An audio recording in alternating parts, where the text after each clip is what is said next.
The key word here is if. Behind these doors inside the City Commission chambers, the Planning Commission is just getting ready to start holding what they call a workshop. Her hot water heater's working, so she was able to take a shower. So things are looking okay for her, but still could be a long night if these lights don't come back on. This sanctuary is completely gutted. It's so heavy I can barely even lift it. 30 people work in this section of City Hall so that buildings like the one behind me don't end up a little bit like this. The jury sent home tonight will resume deliberations at 9 a.m. tomorrow morning. This is money that I think will be well spent tonight. It's a win-win situation. Sarah hopefully gets dunked, and we try to fight cancer. And I hope, Jim, I'm giving you some ideas as well. I'd say guess 50 rounds, at least. As bullets smashed through police windshields, broke car windows, and zipped by, Roger Daniels hid. He sat helpless. I'm praying hard. For what felt like hours. It seemed like eternity. Got down underneath a pickup there. It was hemmed in there about 4 hours, 5 something. Asking God to keep him. You think his family, whole life comes before you. And the deputy safe. Men he considered more than just acquaintances. Billy, personal friend. You know all these boys, you work with them, and you get close. It's just touched me. A day later, It seems like the innocent one is always the one that gets hurt. Sharon Hicks placed flowers outside of the sheriff's department. She can't stop thinking about these 4 men and their families, especially her neighbors, the Stiltners. He was a nice person, a really good friend. If you needed anything, he would come and help you anyway. The flag outside the county courthouse now sits at half-mast in honor of her friend William Stiltner and fellow deputy Cameron Justice. While their co-workers turned to each other for comfort, investigators sat perched on the side of this mountain, the scene of the shooting, a terrifying scene that still plays out in Daniel's mind. I never thought I'd get off the hill. I still live it. You can see him coming through the back right here. Wearing a mask to protect his identity and sock gloves to prevent fingerprints, He thinks right now he's undetectable. this burglary suspect tried to scare up some loot inside Suntan City, and a surveillance camera caught the nightmare on tape. He notices the camera and then he eventually moves the camera. At first glance, the Jack Skellington wannabe doesn't seem like an amateur. But Sergeant Kevin Peters is laughing for a reason. We got a good chuckle out of it. He's watched the video several times and can't believe the suspect's next move. He thought that it wasn't going to show his face anymore, so he was able to lift his mask to see better. And when he did, he inadvertently moved the camera later on, which revealed his face to us. It's almost like TiVo, like rewind, let's see it again. Salon director Tyler Bain found the shocking evidence later that day, but by then, the damage was done. He got away with $15 in change. He also took a gallon of Gatorade and an employee's food from our mini fridge. And that's not all. Finally, the burglar made off with a DVD. Little did he know it was an instructional video. I guess maybe he thought that that was our recording, but ultimately it wasn't. Police say the joke will soon be on him. You always hear about the dumb crook news, and this one definitely is one. We got 3 lines that roll over. We got a private line for each office. Although the Highway Department uses those phone lines, last month's itemized bill revealed quite the surprise. We have 3 phone lines that we didn't know we had that we were paying for. The Highway Department's $1,000 a month bill should be less expensive in the coming months, now that the department knows exactly what it's paying for. We are going to cut out what we don't need and what we don't use. County Mayor Dan Eldridge is now asking every county department to do the same for all 384 county phone lines. You add it up over the year and it's a few $1,000s. And right now we're looking for a few $1,000s everywhere we can find it. The county is preparing to cancel all unused lines and extra services that unnecessarily cost taxpayers money. Several $100s a month, the music on hold that we were being charged, and of course we've eliminated that from all lines. There's also the issue of mysterious charges. Johnny Deacon's bill included $73 worth of them. To our surprise, we had 3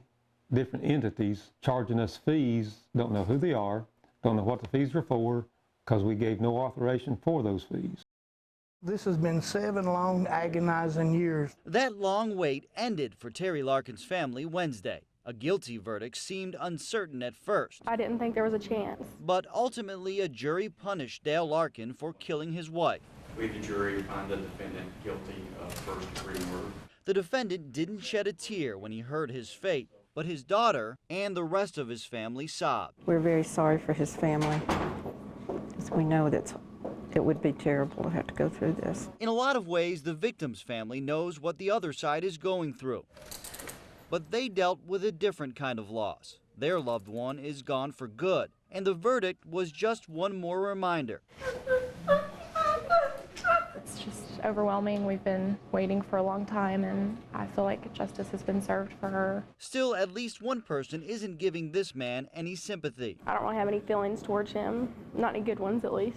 Tia Gentry is the one who found her mother dead in the family's bathtub.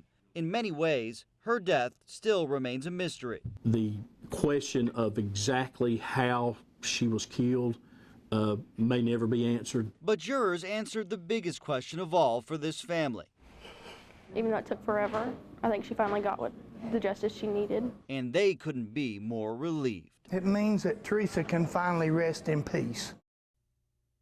787. Behind the counter of the Creekside Market in her home of Camp Creek, You have a good day? Clara Hewitt might as well be giving away gold. We have school photographs, wedding pictures, vacation pictures. The cashier has a growing collection of old pictures. It all started out with one photograph. A treasure chest of smiles that tell a story of a happier time. That's really all that's left out here. That's just a few photographs.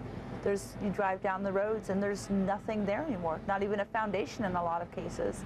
It's just gone.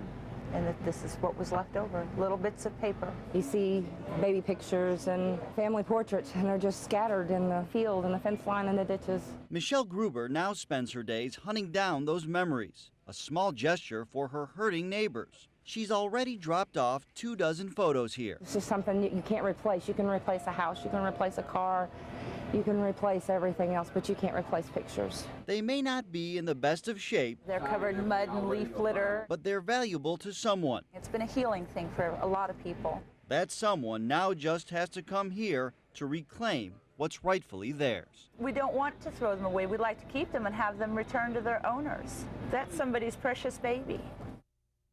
The girls were hungry. I would have rather have gone home. Instead of going home that night, Joan Mullen and her family visited Applebee's. That's where a routine bathroom break turned into anything but. At first, I didn't think it was anything, and then as I got more information, it became nastier and creepier. After walking out of her stall, a waitress who was inside the bathroom at the same time approached her with shocking news. She said that when I was in the John, that she saw the man stand up on the toilet, lean over with some sort of a device in his hand, taking pictures of me. Mullen says a manager then rushed into the bathroom and startled the man, but no one could give police a good description. If the crime itself is not bad enough, police say when the man ran out of the restaurant, jumped into his black truck, and then fled, he did so knowing he would not be found. Since his license plate was covered, the man made a clean getaway. You never know what a person like this is capable of doing. With that in mind, Captain Charles Thomas is asking the public to be on the lookout for strange activity inside restaurant bathrooms. He says in some cases, peeping Toms go on to be dangerous sex offenders. This type of behavior is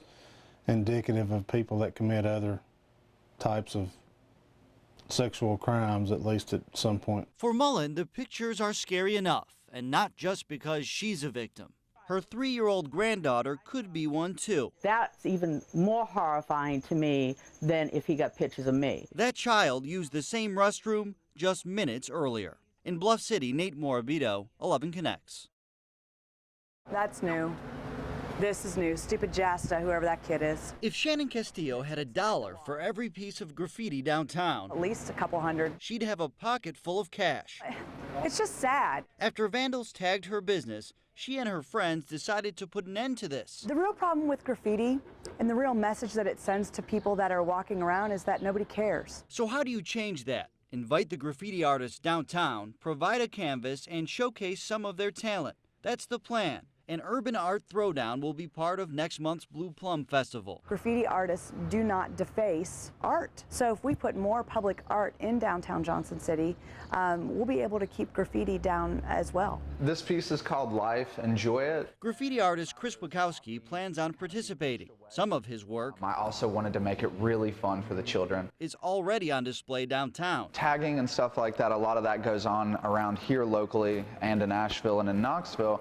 And that's kind of given a bad name to graffiti. He hopes his colleagues will seize the opportunity, change their image, and go from criminals to welcomed urban artists. It's better when you can take someone who has a great talent, harness that, and allow them to just do what they do the best and do it somewhere where they're not going to get in trouble.